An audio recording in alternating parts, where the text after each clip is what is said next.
이런 말이 있습니다. 인생은 마치 허들 경기와 같다. 허들 경기 아시죠? 육상 종목 중에 하나로 트랙에 장애물들을 설치해 놓고 뛰어넘어가면서 달리는 경기죠. 얼른 생각해 보면 인생이란 정말 허들 경기와 비슷하다 생각이 들죠. 앞으로 빨리 달려가고 싶은데 자꾸만 앞에 장애물이 나타납니다. 자칫 잘못하면 걸려 넘어지기도 합니다. 그냥 달려가는 것도 힘든데 장애물들의 질변이 얼마나 어렵겠습니까? 그런데 깊이 생각해 보면은요, 인생을 사는 것이 허들 경기보다 1000배, 10,000배 훨씬 더 어렵습니다. 왜 그럴까요? 허들 경기는 규정이 미리 딱 정해져 있잖아요.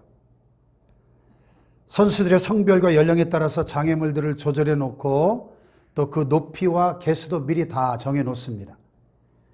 가장 어렵다고 하는 남자 3000m 허들 경기를 보면 28개의 장애물과 7개의 물웅덩이를 뛰어넘어야 한다고 합니다. 굉장히 어려울 것 같죠? 근데 다 미리 알고 있기 때문에 반복해서 열심히 연습하기만 하면 얼마든지 잘 뛰어넘을 수 있습니다. 그에 비해서 인생은 어떻습니까? 고난이나 역경이나 재난이나 질병이나 사고나 사랑하는 사람들의 죽음과 같은 이런 장애물들이 언제 어디서 나타날지 모릅니다. 그렇잖아요. 그 개수도 정해져 있지 않습니다. 시시때때로 불쑥불쑥 나타납니다. 게다가 인생은 연습이 없잖아요. 아무리 연륜이 깊다 해도 앞으로 어떤 일이 닥칠지 몰라서 전전긍긍할 수밖에 없는 것이 인생입니다. 그러면 이렇게 어려운 인생을 우리가 과연 어떻게 해야 승리할 수 있을까? 결론부터 말씀드리면 역경지수를 높여야 합니다. 한번 따라해 볼까요? 역경지수를 높이라. 역경지수를 높이자. 아멘. 어떤 장애물이 닥쳐와도 너끈히 뛰어넘을 수 있는, 극복할 수 있는 능력을 키워야만 하는 것이죠. 아멘. 아멘. 여러분, 역경지수라는 말 들어보신 적 있나요? 폴 스톨츠 박사가 처음 사용한 용어인데요. 영어로 Adversity Quotient, AQ 이런 용어인데요. 수많은 역경에도 굴복하지 않고 극복하는 능력을 지수화한 것이죠. 폴 스톨츠 박사는 앞으로의 시대에는 역경지수가 높은 사람이 성공할 수 있을 것이다 이렇게 주장했어요. 이 AQ라는 말이 어디서 왔습니까? 전통적으로 인간의 능력 가운데 IQ, Intelligence Quotient, 지능지수를 최고로 쳐주었죠. 그러다가 시대가 변화되면서 이 감성의 중요성이 대두되면서 소위 Emotion Quotient, 감성지수가 중요하다. 또 더 나가서 Moral Quotient, Morality, 도덕성 지수가 중요하다.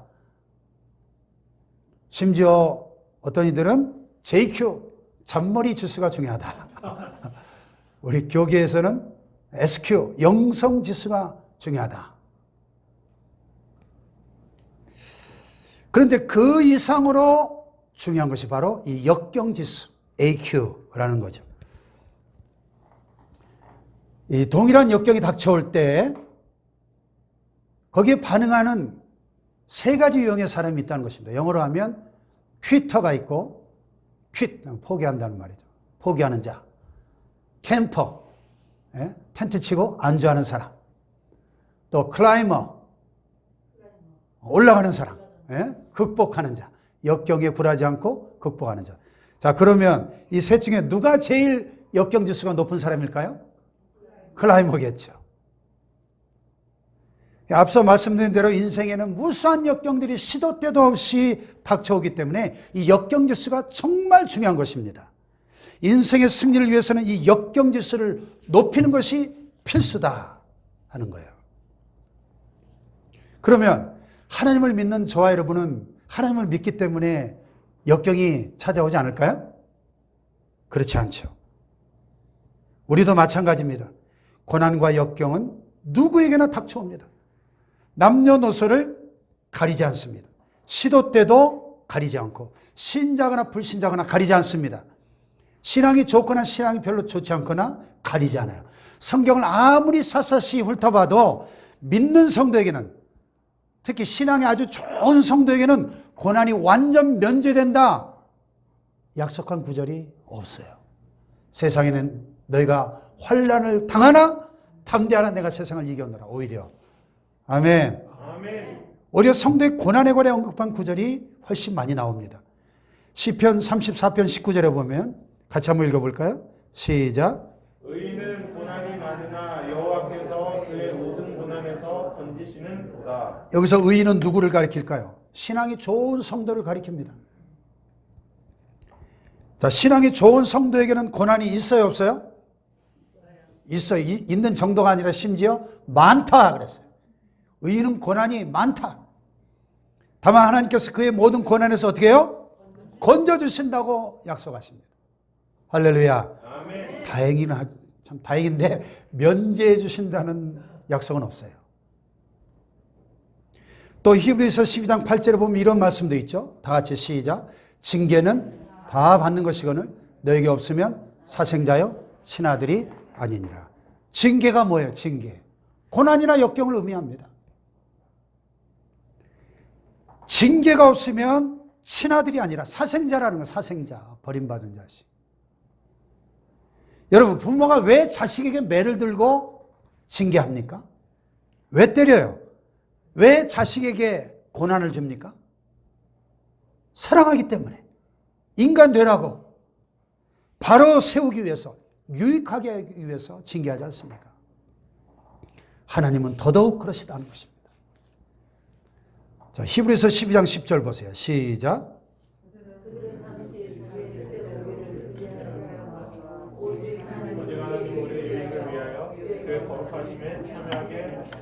네, 우리의 무엇을 위하여?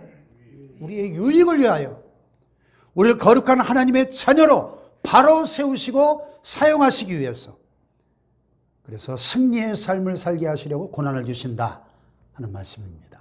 아멘 합시다. 아멘. 여러분, 고난하면 생각나는 인물이 누가 있습니까? 욥입니다. 욥.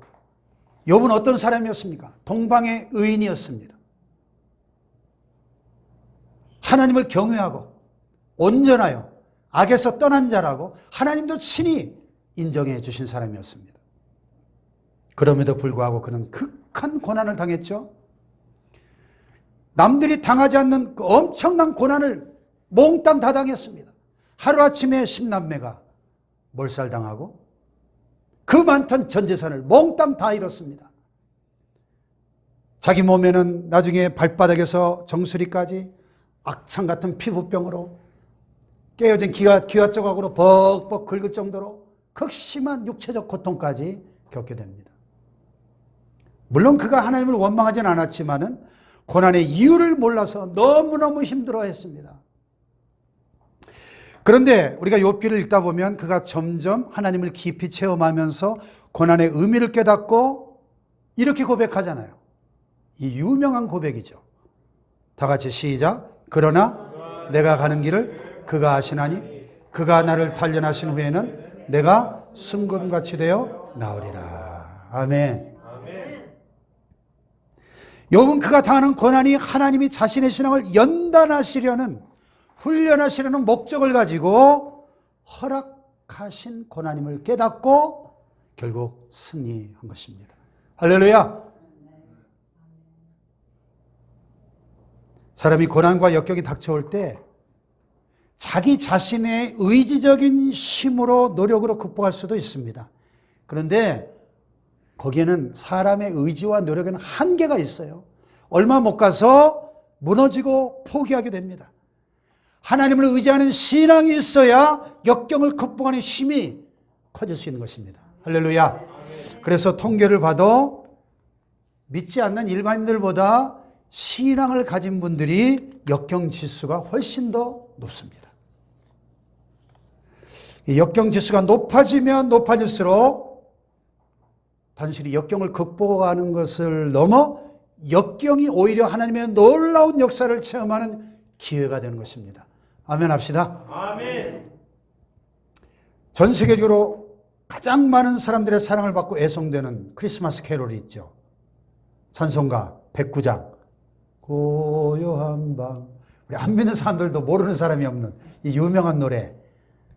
이 노래가 탄생된 유래를 들어보셨을 거예요. 200년 전 오스트리아 잘츠부르크 외곽의 오베른도르프라는 조용한 시골 마을에 성 니콜라우스 성당에서 탄생됐죠. 크리스마스가 가까워져서 성탄절 행사 준비를 해야 되는데 공교롭게도 그 교회 하나밖에 없는 오르간이 고장이 난 거예요. 요세프 모 신부님이 얼마나 심란했는지 시골이라 기술자가 빨리 올 수도 없고 그렇다고 성탄 행사를 포기할 수도 없고 꿇어 엎드려서 간절히 기도했는데 기도를 마친 후에 창밖을 내다보니까 오스트리아, 그 스위스 그쪽이 얼마나 아름다워요. 그죠? 밤하늘에 달빛이 고요하고 별들이 반짝반짝하는데 그 밤 풍경이 너무 아름다운 거예요. 오스트리아의 그 시골 마을 얼마나 평화롭고 아름다운지. 평소에는 시 한 줄도 써본 적이 없는데 딱 시상에 떠올라가지고 Silent Night, Holy Night, All is Calm. 그 유명한 고향밤 찬송시가 그래서 탄생이 된 거예요. 그리고 그 교회 지휘자 겸 오르가니스트였던 프란츠 그루도를 불러가지고 그 시에다 곡을 붙여서 노래 한 곡을 빨리 만들어 달라고 부탁합니다. 성탄 이브 자정예배 시간을 불과 몇 시간 앞두고 이 프란츠 그루도가 너무 급박하게 그냥 이렇게 이 악보거든요. 그 자리에서 즉흥적으로 만든 곡이었는데 오르간도 고장났으니까 그냥 통기타를 치면서 하나님 주신 영감을 가지고 이 곡을 만든 거예요. 그 곡을 가지고 두 사람이 테너와 베이스를 맡아서 교인들과 함께 이 노래를 최초로 불렀다고 합니다. 오르간이 고장난 이 역경의 상황에 낙심하지 않고 기도하며 적극 대처할 때 하나님의 은혜 가운데 불후의 명곡이 탄생됐습니다. 창조적인 결과가 나타난 겁니다.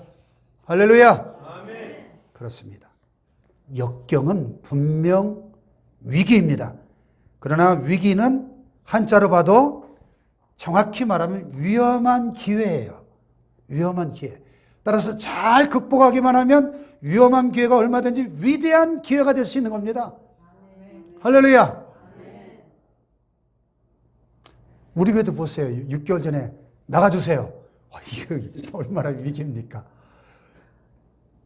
건물 빼주세요.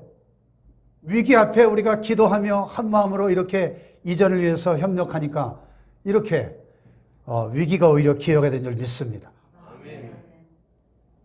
그러므로 인생 가운데 역경이 닥쳐오는 것을 겁내지 말고 적극적으로 대처함으로써 역경을 극복할 수 있는 능력을 기르시기를 주님의 이름으로 축원합니다. 아멘. 그게 바로 역경 지수를 높이는 거예요. 세상 사람들은 의지적인 노력으로 시도하지만 우리는 하나님을 의지하는 신앙으로 역경 지수를 높여가야 되는 것입니다. 할렐루야. 아멘. 그럴 때 진정으로 승리하는 인생을 살아갈 수 있습니다. 그런데 그렇게 하지 않고 소극적으로 그저 고난이나 역경이 닥치지 않기를 바라거나 또 회피하면 곤란해요. 여러분 예수님께서 가르쳐 주신 주기도에 보면 우리를 시험에 들게 하지 마시고 라는 기도가 있어요. 시험에 들게 하지 마시고. 지난주에도 제가 설교했잖아요. 여러분 시험이 없는 신앙생활이 있다 그랬어요? 없다 그랬어요? 없어요. 시험이 없는 인생은 아무도 없습니다. 누구에게나 시험이 찾아옵니다. 그러므로 우리를 시험에 들게 하지 마시고 이 기도는 시험이 오지 않게 달라는 기도가 아니라 시험이 오겠지만 그 시험을 이기게 해주세요. 극복할 수 있게 해주세요. 그 시험에 빠져서 패배하지 않게 해주세요. 그런 기도입니다. 아멘. 아멘. 예수님도 시험을 당하셨잖아요. 예수님도. 하나님의 아들이신 예수님도. 우리 신앙이 성장하고 성숙하게 되면 자연스럽게 역경지수를 높여갈 수 있는 겁니다. 그래서 바울은 그 방법을 이렇게 설명하고 있습니다. 다 같이 시작.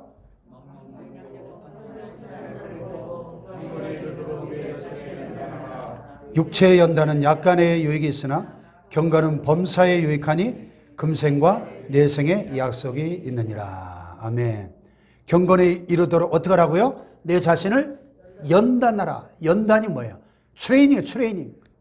훈련하라는 겁니다. 신앙의 훈련을 잘하면, 기도의 훈련, 말씀 묵상의 훈련, 또 봉사의 훈련, 섬김의 훈련 잘하면 역경지수가 점점 높아지는데, 그렇게 되면 무슨 일을 만나도 승리할 수 있다는 것입니다. 할렐루야. 금생뿐 아니라 내생에도 약속이 있는 이 경건의 훈련에 힘쓰시기를 주님의 이름으로 축원합니다. 자, 두 번째로 그러면 역경지수를 높이는 방법이 뭐냐? 오늘 본문에 세 가지 키워드가 있어요. 다 같이 인내, 연단, 소망. 다시 한번 인내, 연단, 소망. 구체적으로 어떻게 해야 역경지수를 높일 수 있는 것인가? 이 질문에 대한 정답을 바울이 본문에서 이 세 가지 키워드로 가르쳐주고 있는 겁니다. 바울은 누구보다 고난을 많이 겪어본 사람 아닙니까? 그래서 오늘 본문은 성령의 감동과 계시로 기록이 되었지만은 동시에 그 자신의 경험에서 나온 것이기에 호소력이 있어요. 먼저 1절과 2절을 보면 우리 기독교 신앙의 기본을 확인하고 있습니다. 1, 2절 시작. 그러므로 우리가 믿음으로 의롭다 하심을 받았으니 우리 주 예수 그리스도로 말미암아 하나님과 화평을 누리자. 또한 그로 말미암아 우리가 믿음으로 서 있는 이 은혜에 들어감을 얻었으며 하나님의 영광을 바라고 즐거워하느니라. 아멘. 믿음으로 뭘 받았어요? 의롭다 하심을 받았어요. 뭘 믿음으로? 예수 그리스도 십자가의 대속을 믿음으로 의롭다 하심을 받았습니다. 할렐루야. 이게 구원이죠. 그 결과 하나님과 화평을 누리게 되었습니다. 아멘. 그러므로 우리가 하나님의 은혜 안에서 날마다 기뻐하고 즐거워하며 살아갈 수 있게 되었다는 겁니다. 아멘입니까? 그런데 우리가 사는 세상은 천국이 아니고 이 세상 임금 마귀가 지배하는, 공중의 권세 잡은 원수 마귀가 통치하는 세상에 우리가 살다 보니까 환난이 당연히 있기 마련입니다. 그럼에도 불구하고 구원의 기쁨이 얼마나 큰지 환난을 당해도 여전히 즐거워한다고 여기 3절 4절에 같이 한번 읽어볼까요? 시작.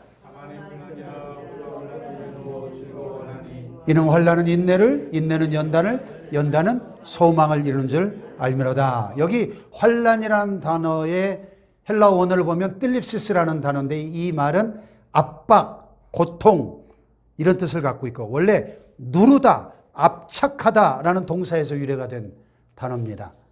여러분 압착기 아시죠? 압착기. 포도를 압착을 해가지고 포도즙을 짤 때를 한번 생각해 보십시오. 또는 그 올리브 열매를 압착해서 올리브 기름을 쥐어 짜낼 때를 생각해 보세요. 엄청난 압박을 가합니다. 그와 같이 환난이 뭐냐? 위에서 짓누르는 엄청난 고통을 의미합니다. 이 세상 살다 보면 이런 압착기로 짓누르는 듯한 고통이 무시로 닥쳐옵니다. 누구에게나 예외가 없습니다. 바울은 그런 큰 고통을 당할 때 환난 중에도 오히려 즐거워할 수 있다 증거하고 있는 것입니다. 아멘. 어떻게 그게 가능해요? 이는 환난은 인내를, 인내는 연단을, 연단을 소망을 이루는 줄 우리가 알기 때문이다. 아멘. 고통을 당해도 인내하고 인내하다 보면 연단이 되고 연단은 궁극적으로 소망을 이루게 되기 때문이다 하는 말씀입니다. 할렐루야. 고난이나 역경이 닥쳐올 때 성도는 하나님을 믿기 때문에 어떻게 합니까? 하나님의 말씀을 붙잡고 인내하고 참아냅니다. 말씀은 하나님의 약속이거든요. 약속. 그 말씀 가운데 승리의 소망과 천국 영광의 소망이 다 담겨 있습니다. 아멘. 그러기에 고난을 참아낼 수 있습니다. 또 기도하면서 하나님의 도우심을 구하게 됩니다. 그러다 보면 참아낼 수 있고 이렇게 참고 인내하는 일이 반복되다 보면 그것이 연단이 된다는 거예요. 연단. 이 연단이라는 말은 다른 말로 하면 우리 신앙 인격을 말합니다. 성품을 말합니다. 우리가 연단돼서 아주 강인한 사람이 되고 역경 앞에 넘어지지 않는, 흔들리지 않는 강인한 사람이 되어서 마침내 소망을 이루게 된다 하는 것입니다. 할렐루야. 아멘. 이런 과정을 통해 성도가 역경 지수를 높일 수 있는 것입니다. 자, 이런 것들이 확실히 이루어질 수 있는 근거가 뭐냐? 근거가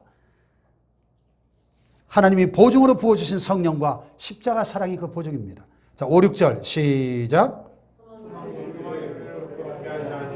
우리에게 주신 성령으로 말미암아 하나님의 사랑이 우리 마음에 부음받음이니 우리가 아직 연약할 때의 기약대로 그리스도께서 경건하지 않은 자를 위하여 죽으셨도다. 아멘. 아멘. 성도의 마음속에 부어주신 성령님이 우리 안에 내주하시고 우리를 격려하고 위로해 주시고 용기를 주시고 세임을 주시고 지켜주십니다. 할렐루야.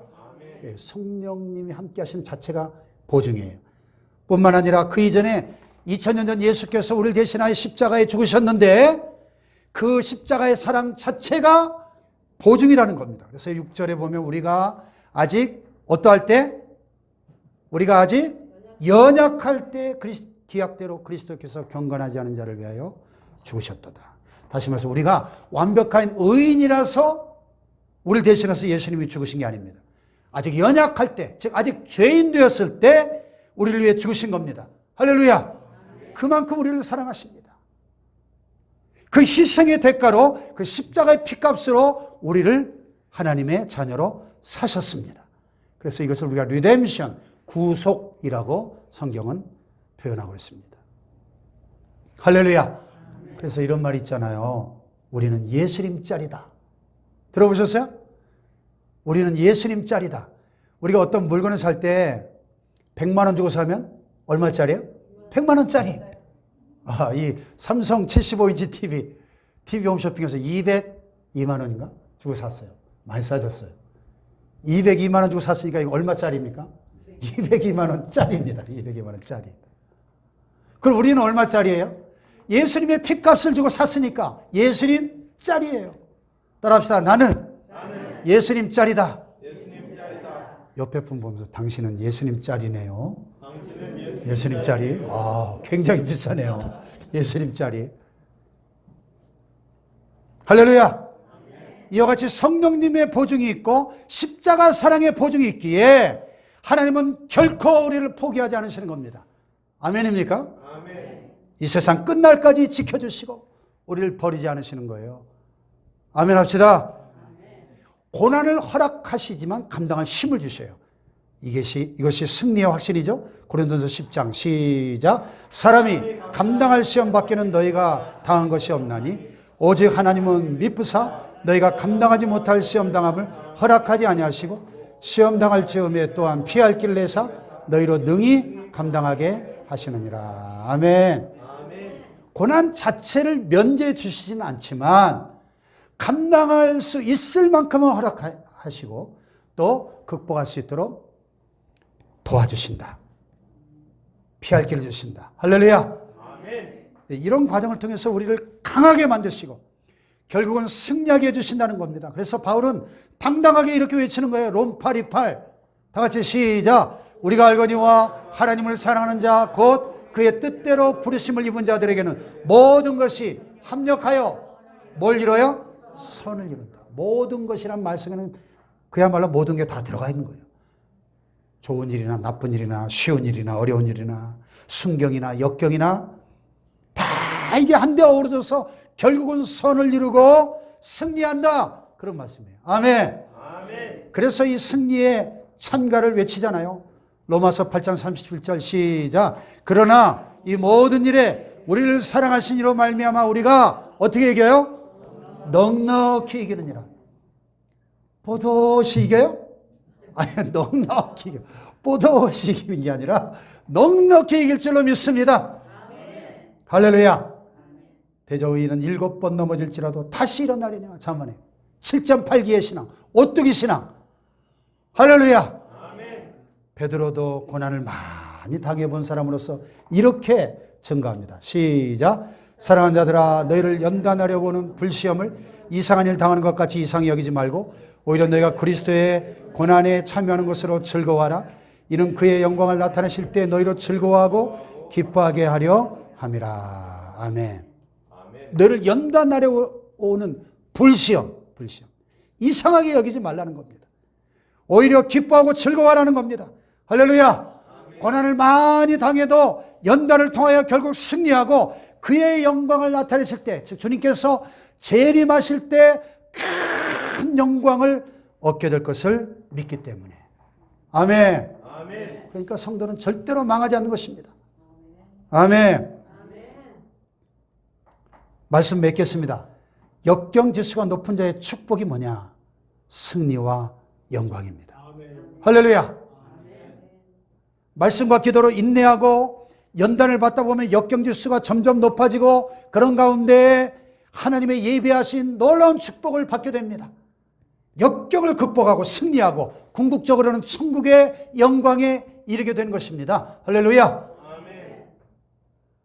성경에 보면 계속되는 고난을 통해서 인내함으로써 연단을 받아 역경지수를 높인 그런 인물들 가운데 궁극적으로 승리한 인물들의 이야기가 많이 나오죠. 아브라함, 요셉, 모세, 다윗, 다니엘, 숱한 신앙의 선배들이 그랬습니다. 그리고 누구보다도 본문을 기록했던 사도 바울이 그랬죠.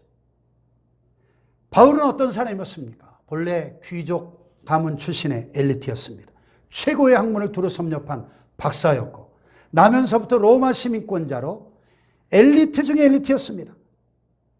그런데 예수를 만난 후에 구원의 기쁨이 넘쳐서 가만히 앉아있을 수가 없었죠. 지중해 연안과 소아시아 일대를 평생에 걸쳐 순회하면서 복음을 전파했는데 말로 닿을 수 없는 고난과 역경을 다 겪었습니다. 복음을 전파하는 과정에서 끊임없이 핍박을 당하고 심지어 목숨의 위협도 수없이 당했습니다. 하지만 그 가운데 인내하고 연단을 받고 결국은 승리의 축복을 얻게 된 줄로 믿습니다. 할렐루야. 고린도서 12장에 보면 그의 간증이 나오죠. 그가 육체의 가시가 있었다. 사탄의 사자가 있었는데 성경학자들은 그게 그의 고질적인 안질, 눈병이었다 하는 분도 있고 또 주기적으로 발작하는 간질병이었다 이렇게 해석하는 분도 있습니다. 어쨌든 그가 너무 힘들어가지고 3번씩 주님 앞에 고쳐달라고 간구했는데 주님이 응답하시기를 내 은혜가 내게 족하도다. 이는 내 능력이 약한 데서 온전해짐이니라 이렇게 응답하셨어요. 병을 고쳐주지 않고 내 은혜가 족하다. 그 이유도 설명해 주셨어요. 바울이 모든 게 너무 퍼펙트하니까 이 너무 받은 은혜가 커. 받은 계시가 너무 커. 그래서 교만에 빠지지 않도록 하나님이 가시를 허락하셨다는 거예요. 아멘. 아무튼 바울이 이 고통 때문에 오히려 주님만을 더욱 의지할 수 있게 되고 그래야만 주님의 크신 능력을 계속 체험할 수 있음을 깨닫게 됩니다. 그래서 이렇게 고백하죠. 다 같이 시작. 그러므로 내가 그리스도를 위하여 약한 것들과 능욕과 궁핍과 박해와 곤고를 어떻게 한다? 기뻐하는. 왜냐? 내가 약한 그때 강함이라. 할렐루야. 한마디로 바울은 역경지수가 굉장히 높은 사람이었습니다. 이제는 그 육체의 가시가 주는 끊임없는 고통은 물론이고 복음을 전파하는 과정에서 겪게 되는 모든 가난과 핍박과 수치와 멸시와 고난과 그 모든 역경에도 끄떡하지 않는 강인한 사람이 됐다는 것입니다. 결국 위대한 서도로 승리의 인생을 끝까지 마칠 수 있었습니다. 할렐루야. 이탈리아 로마에 가면 바울 순교 기념교회에 그를 묶어놓고 도끼로 목을 쳐 죽였던 그 순교의 자리가 바울의 그 순교한 그 자리가 돌기둥에 묶어놓고 도끼로 목을 잘라 죽였습니다. 순교한 그 자리가 유명한 성지순례 코스더라고요. 오늘 이 시대를 사는 성도들 가운데도 이런 간증들이 밤새도록 해도 다 말할 수 없죠. 탈모 샴푸 닥터 포 헤어를 개발한 일리머스 권규석 대표의 이야기가 있더라고요. 성공한 30대 스타트업 기업가로 잘 알려져 있는데요. 세계적인 투자가 짐 로저스가 이 회사에 투자해서 화제가 된 적도 있었습니다. 세계 글로벌 화장업계 1위가 프랑스의 로레알이라고 하는 화장품 업계가 있대요. 들어보셨나요? 로레알? 네. 모발 염색제나 바디케어, 스킨케어, 헤어케어, 향수 등을 생산하는 글로벌 화장품 업계 1위가 이 로레알이라는 회사인데, 이 권기석 대표는 아시아의 로레알을 꿈꾸면서 기업을 2014년 창업을 했는데 창업 첫 해에 매출액 40억 원을 기록했고, 지금은 몇 년 안 됐는데도 연매출 300억, 400억 원을 넘어서 올해는 500억 원의 목표를 향해 승승장구하고 있다고 합니다.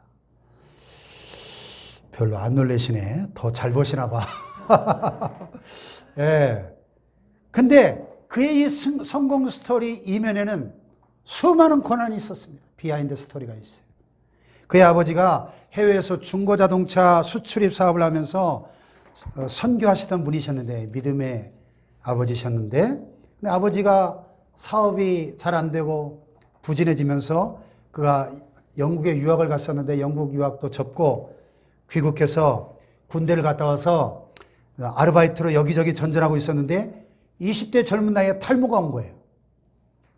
인터넷에 들어가 보니까 의외로 많은 사람들이 자신과 같은 고민을 하고 있었습니다. 국내 탈모 인구가 1천만 명에 달하고 40, 50대는 물론이고 20, 30대 심지어 10대에도 이 탈모로 고민하는 사람들이 엄청나게 많다는 사실을 발견하게 됐습니다. 그래서 그런 사람들을 위해서 탈모 방지 치료제를 만드는 사업을 시작했는데 하나님이 이렇게 놀랍게 축복해 주신 거예요. 할렐루야.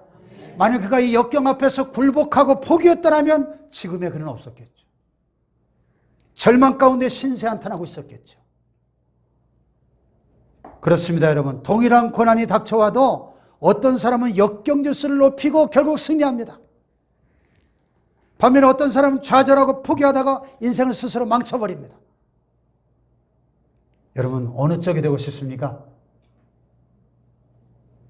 그것은 내가 오늘 얼마나 신앙으로 결단하고 하나님께 매달리느냐에 달려있는 것입니다. 아멘. 그러면 인내할 수 있고 연단되고 결국은 승리하게 되는 것입니다. 할렐루야. 흔히 사람들은 좋은 조건만 선호합니다. 좋은 조건, 좋은 일이죠. 근데 인생이 항상 그럴 수 없잖아요. 수시로 고난과 역경이 찾아오고, 그러기에 좋은 조건을 만들어가는 노력 못지않게 역경 지수를 높여가는 것이 더 중요합니다. 여러분, 좋은 조건만 있으면 어떻게 되는지 아세요? 곰팡이 피는 것과 똑같습니다. 곰팡이가 어떤 곳에 핍니까? 3대 조건이 필요한데요. 적당한 온도, 적당한 수분, 적당한 양분이 있으면 어느 곳에나 곰팡이는 핍니다. 우리도 너무 좋은 조건만 따지지 말고 자녀 교육도 믿음으로, 신앙으로 잘 해야 됩니다. 스카이 보낸다고 다 해결되는 게 아니에요. 여러분, 얼마 전 매일경제에 보도된 자료를 보니까 서울대학교 학생복지 현황 및 발전 방안 최종 보고서에 서울대생 절반 정도가 우울증 증세를 보인다고 합니다. 재학생들 대상으로 불안 및 우울 정도에 대해 설문조사를 실시한 결과 응답자 1760명 중에서 818명이 46.5%가 우울증을 갖고 있는 것으로 나타났어요. 야, 좀 충격적인 수치입니다. 그렇죠? 이 46.5% 가운데 29.4%는 가벼운 우울증, 15%는 중간 정도 우울증, 그리고 2.1%는 심한 우울증에 해당하는 것으로 나타났어요. 심리 상담을 받고 싶다 생각한 사람이 절반이 넘는 51.7%나 됐습니다. 남들이 부러워하는 인류대학에 들어갔어도 인생이 갈수록 태산이라는 말처럼 계속 고난과 역경이 있는 것입니다. 따라서 역경지수가 낮으면 한 번 성공했을지 몰라도 나중에 잘못될 수 있음을 깨달아야 돼요. 그런 점에서 부모가 자식에게 무조건 잘해주는 것만이 능사가 아닙니다. 물론 부모의 마음은 자식 손에 물 한 방울 안 묻히고 싶지요. 그러나 마음을 굳게 먹고 어느 정도 고생을 시켜야 됩니다. 그래야 역경지수가 높아집니다. 네. 제가 이 동영상을 천국 신학할 때 한번 보여드린 기억이 나는데요. 여러분, 나비가 나비가 되기까지 그 과정이, 이 애벌레에서 나비가 되기 위해서 여러분 이 고추 구멍을 뚫고 나온 이 과정을 한번 보세요. 얼마나 안쓰럽습니까? 저 좁은 구멍을 뚫고 애쓰고 몸부림치고 얼마나 힘들어 보여요. 그래서 어느 곤충학자가 너무 안쓰러워가지고 가위로 저거를 이렇게 잘라줬대요. 그때 어떻게 됐을까요? 이 나비가 비실비실 날지도 못하고 얼마 있다 죽어보더랍니다. 이렇게 고추의 구멍을 뚫고 나오는 과정에서 고생하면서 이 날개에 날아오를 만한 힘이 길러져야 되는데 그거 도와준다고 그 가위로 구멍을 잘라줬더니 죽어버리더라는 거예요.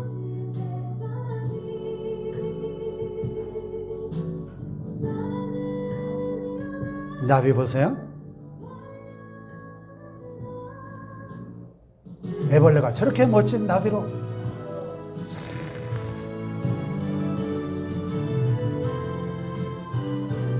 자녀 교육도 마찬가지예요.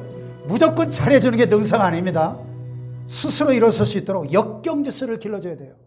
할렐루야.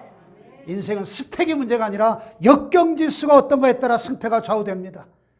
수시로 닥쳐오는 고난과 역경 앞에 좌절하거나 포기하지 마십시오. 오직 하나님의 말씀을 붙잡고 기도함으로 참고 인내함으로 극복하시기를 주님의 이름으로 축원합니다. 축원합니다. 그러면 역경지수가 날로 높아지고 그 힘으로 충분히 승리할 수 있게 될 줄로 믿습니다. 부디 역경지수를 높이고 항상 승리하시고 장차 천국의 영광에 들어가시기를 주님의 이름으로 축원합니다. 축원합니다.